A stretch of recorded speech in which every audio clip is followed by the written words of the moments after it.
उत्तर प्रदेश विधानसभा के मॉनसून सत्र में क्या होगा विपक्ष के मुद्दे, इसको लेकर एवन टीवी के उत्तर प्रदेश के स्टेट हेड अम्बरीश सिंह ने बात की पूर्व मंत्री और सपा विधायक रविदास मेहरोत्रा से।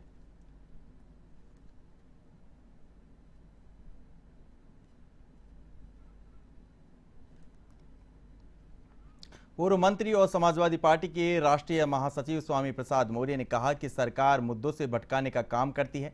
जातीय जनगणना की बात पर उन्होंने कहा कि हम कब से इस पर बात कर रहे हैं, लेकिन सरकार इससे भाग रही है।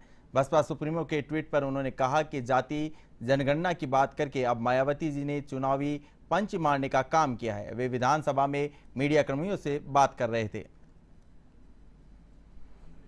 2011-12 में भारतीय जनता पार्टी के तत्कालीन वरिष्ठ नेता मुंडे जी ने भी इस मांग को दोहराया था।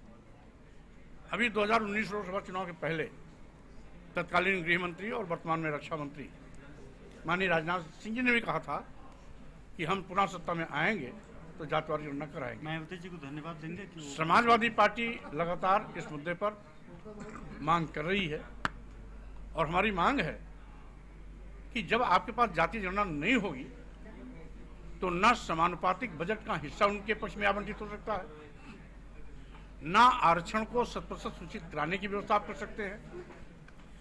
अंधेरे में तीर चलाने से कुछ सकारात्मक परिणाम आने वाला नहीं है, इसलिए जातिवार जनगणना होनी चाहिए।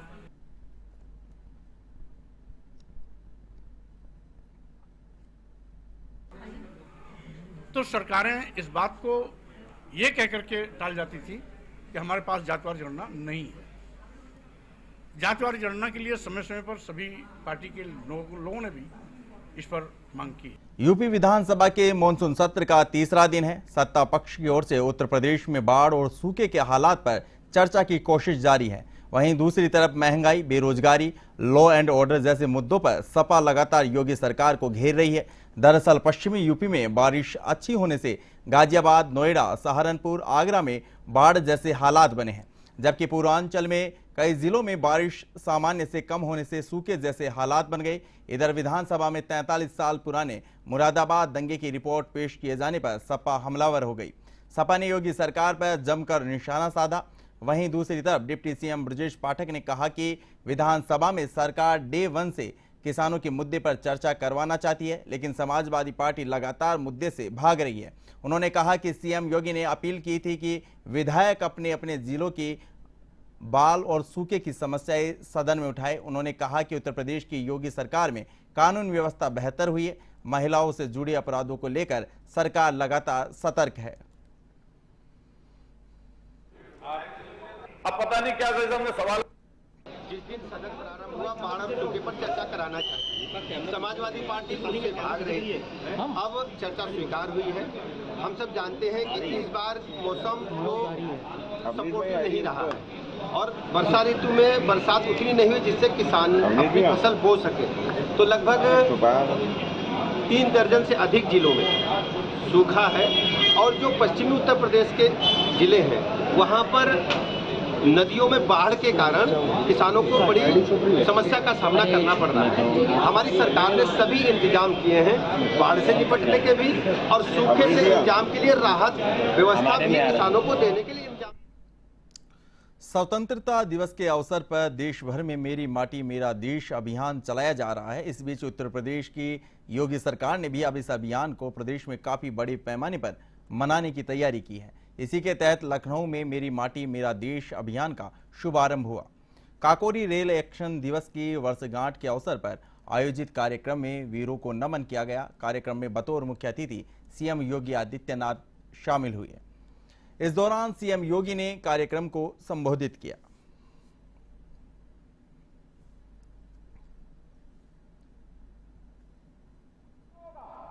यहां पर एक शिलाफलकम को अनावरण का कार्यक्रम भी किया गया।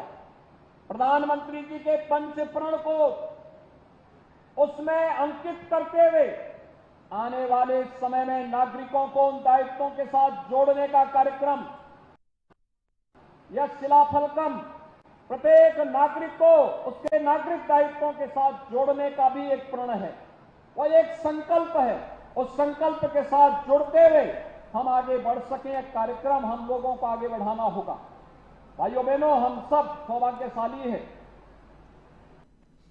कि भले ही हमने देश की आजादी के अवसर में 1947 को अवसर नहीं देखा, उस महोत्सव में हम सहभागी नहीं हो पाए, लेकिन देश ने जब अपनी आजादी का 75वां वर्ष मनाया तब हम उस कार्यक्रम में सक्रिय रूप से सहभागी थे। हम में से उपस्थित हर नागरिक इसमें से इस बात को कह सकता है। और इस अवसर पर अनेक उपलब्धियां भारत के साथ जुड़ी। आपने देखा होगा, जिस ब्रिटेन ने भारत पर लगभग 200 वर्षों तक शासन किया था, उस ब्रिटेन को पछाड़ करके भारत दुनिया की 5वीं बड़ी अर्थव्यवस्था के रूप में स्थापित हुआ। यह हर भारतवासी के लिए गौरव की बात होनी चाहिए। आजादी के अमृत महोत्सव वर्ष में पूरे भारत के साथ यह गौरव भी जुड़ता है कि वह दुनिया के 20 उन बड़े देशों को जो G20 के रूप में जाने जाते हैं, जिन देशों में दुनिया की 65% से अधिक आबादी निवास करती है, जिन देशों के पास दुनिया का 80% से अधिक GDP पर जिनका अधिकार है, 90% से अधिक पेटेंट पर जिन देशों का अधिकार है, उन देशों का समूह G20 के समूह की अध्यक्षता प्रधानमंत्री मोदी जी के नेतृत्व में भारत कर रहा। अपनी आजादी के अमृत महोत्सव वर्ष में भारत को यह अवसर प्राप्त हुआ है।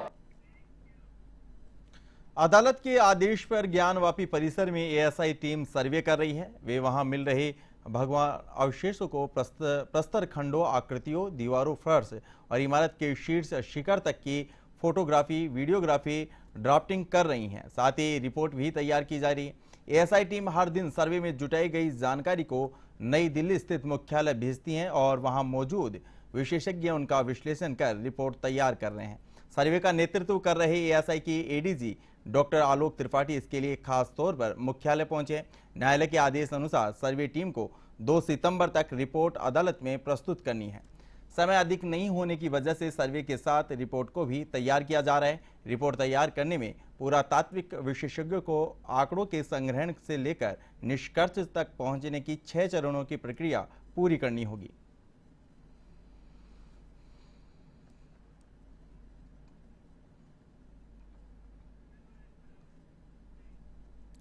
गोंडा एसपी अंकित मित्तल कार्यभार संभालने के बाद कानून व्यवस्था को दुरुस्त करने में लगे हैं। इसी क्रम में उन्होंने जिले के आधे से अधिक थानों पर नई तैनाती की है। एक सप्ताह पूर्व ही नगर कोतवाली के कार्यवाहक प्रभारी निरीक्षक बनाए गए शमशेर बहादुर सिंह को हटाकर तरबगंज का नया प्रभारी बनाया गया है। वहीं सुरेश कुमार वर्मा को थानाध्यक्ष छपिया बनाया गया है। इसके अलावा खोंडारी के थानाध्यक्ष विद्यासागर पांडे और धानेपुर के थानाध्यक्ष ब्रह्मानंद सिंह को लाइन हाजिर कर दिया गया है। कुछ चौकी प्रभारी भी नए तैनात किए गए हैं।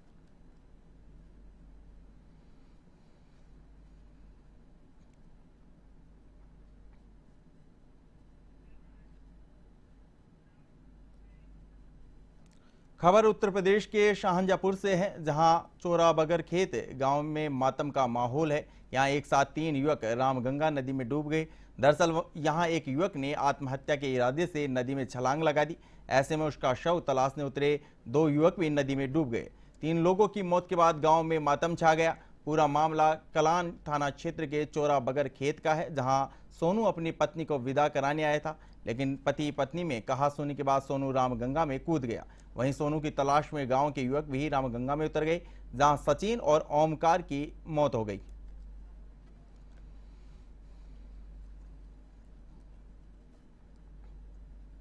रहे थे हम लोग और वो 2 लोग वापस रह गए। हम सब लोग इधर आ गए।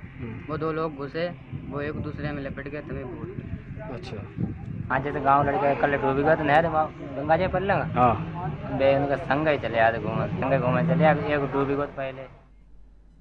अलीगढ़ के थाना सिविल लाइन क्षेत्र के एएमयू कैंपस का पूरा मामला, जहां एएमयू कैंपस के अंदर अज्ञात बाइक सवार युवकों ने दिन दहाड़े एक युवक को गोली मारी।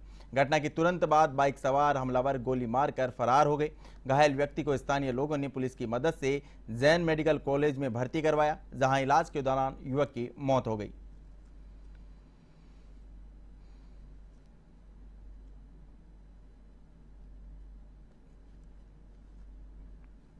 ये एक व्यक्ति हैं अब्दुल मुगीस पुत्र अब्दुल वहीद, जमालपुर क्षेत्र के रहने वाले हैं, थाना सिविल लाइंस अलीगढ़।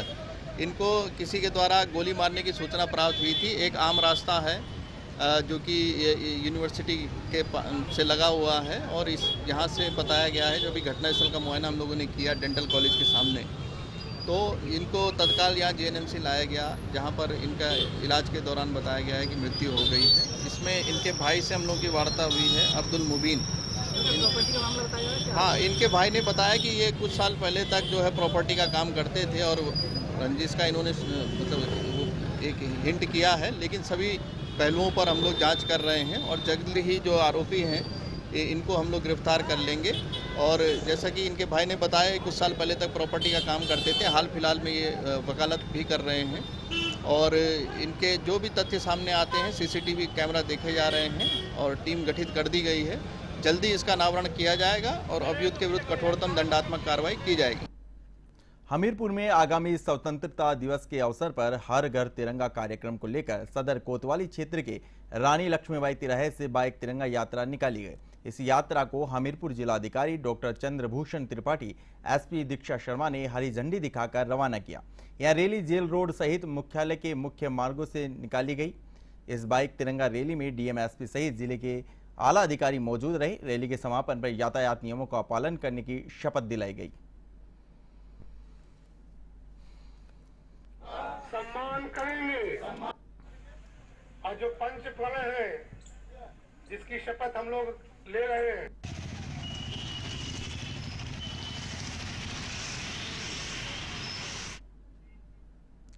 जिले में तेजी से डेंगू का प्रकोप बढ़ रहा है। मरीजों के लिए जिला अस्पताल में बेड आरक्षित किए गए हैं। अब तक 68 डेंगू के मरीजों की पहचान की गई है। हॉस्पिटल के निदेशक ब्रिगेडियर डॉक्टर राकेश गुप्ता ने बताया कि अपने को बचाने के लिए गंदा पानी जमा है तो तुरंत नोएडा प्राधिकरण या जिलाधिकारी कार्यालय को सूचित करें। जिला अस्पताल में भी मरीजों की संख्या बढ़ रही है।